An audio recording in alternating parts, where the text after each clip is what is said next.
Thursday, April 23, 2026, AGNDD IntelliReport topic: Trump legalizes weed kinda.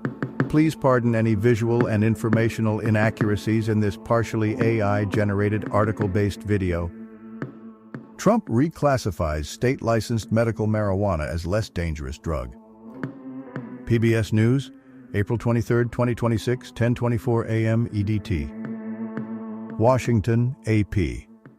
President Donald Trump's acting attorney general on Thursday signed an order reclassifying state-licensed medical marijuana as a less dangerous drug, a major policy shift long sought by advocates who said cannabis should never have been treated like heroin by the federal government. The order signed by Todd Blanche does not legalize marijuana for medical or recreational use under federal law, but it does change the way it's regulated, shifting licensed medical marijuana from Schedule I, reserved for drugs without medical use and with high potential for abuse, to the less strictly regulated Schedule III. It also gives licensed medical marijuana operators a major tax break and eases some barriers to researching cannabis. The Trump administration also said it was jump-starting the process for reclassifying marijuana more broadly, setting a hearing to begin in late June. Trump told his administration in December to work as quickly as possible to reclassify marijuana. On Saturday, as the Republican president signed an unrelated executive order about psychedelics, he seemed to express frustration that it was taking so long. Blanche said Thursday that the Department of Justice was delivering on President Trump's promise to expand Americans' access to medical treatment options. This rescheduling action allows for research on the safety and efficacy of this substance, ultimately providing patients with better care and doctors with more reliable information, he said in a statement. What the marijuana reclassification order does? Blanche's action largely legitimizes medical marijuana programs in the 40 states that have adopted them. It sets up an expedited system for state-licensed medical marijuana producers and distributors to register with the U.S. Drug Enforcement Administration. It makes clear that cannabis researchers won't be penalized for obtaining state-licensed marijuana or marijuana-derived products for use in their work, and it grants state-licensed medical marijuana companies a windfall by allowing them for the first time to deduct business expenses on their federal taxes.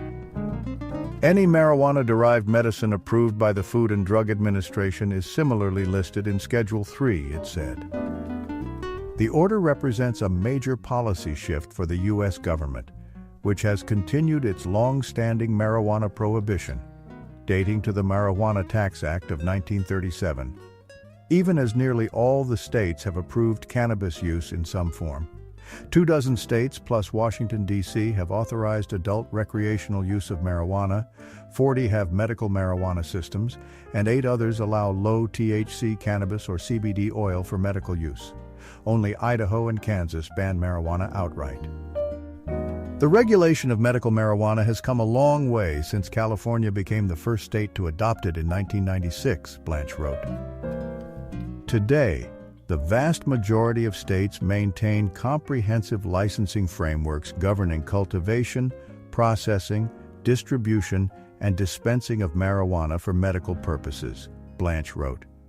Taken as a whole, they demonstrate a sustained capacity to achieve the public interest objectives, including protecting public health and safety and preventing the diversion of controlled substances into illicit channels.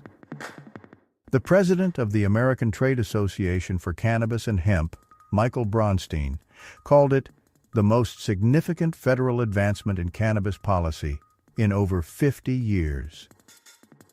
This action recognizes what Americans have long known: cannabis is medicine, he said in a written statement. Critic calls the order a tax break to big weed. The Trump administration's decision drew derision from marijuana legalization opponent Kevin Sabet, the chief executive of Smart Approaches to Marijuana. Sabet said that while marijuana research is necessary, there are many ways to increase our knowledge without giving a tax break to big weed and sending a confusing message about marijuana's harms to the American public. With this move, we are now confronted with the most pro-drug administration in our history, Sabet said in a text message. Policy is now being dictated by marijuana CEOs, psychedelics investors, and podcasters in active addiction. Marijuana or marijuana-derived products that are not distributed through a state medical marijuana program will continue to be classified in Schedule 1. Schedule 3 drugs are defined as having moderate to low potential for physical and psychological dependence. Some critics of the industry have suggested that legalization in the states has led to stronger and stronger cannabis products, which need to be researched rather than categorized less strictly than before. The efforts to reclassify marijuana. The Justice Department under President Joe Biden, a Democrat, had proposed to reclassify marijuana, eliciting nearly 43,000 formal public comments. The DEA was still in the review process when Trump succeeded Biden, and Trump ordered that process to move along as quickly as legally possible. Blanche's order sidestepped the review process by relying on a provision of federal law that allows the Attorney General to determine the appropriate classification for drugs that the U.S. must regulate pursuant to an international treaty.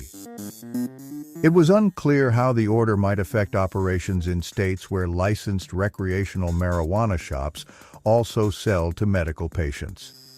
In Washington state, which in 2012 became one of the first states to legalize the adult use of marijuana, 302 of 460 licensed stores have endorsements allowing them to sell tax-free cannabis products to registered patients. Many Republicans oppose loosening marijuana restrictions. More than 20 Republican senators, several of them staunch Trump allies, signed a letter last year urging the president to keep the current standards. Trump has made his crusade against other drugs, especially fentanyl, a feature of his second term, ordering U.S. military attacks on Venezuelan and other boats the administration insists are ferrying drugs. He signed another executive order declaring fentanyl a weapon of mass destruction. Johnson reported from Seattle. By Alana Durkin-Richer, Associated Press. By Gene Johnson, Associated Press. Thank you for watching this AGNDD IntelliReport, dear viewers. Please like, subscribe, and click the bell button to get notified during new uploads. And make sure to tune in next time. Stay safe and healthy. Cheers!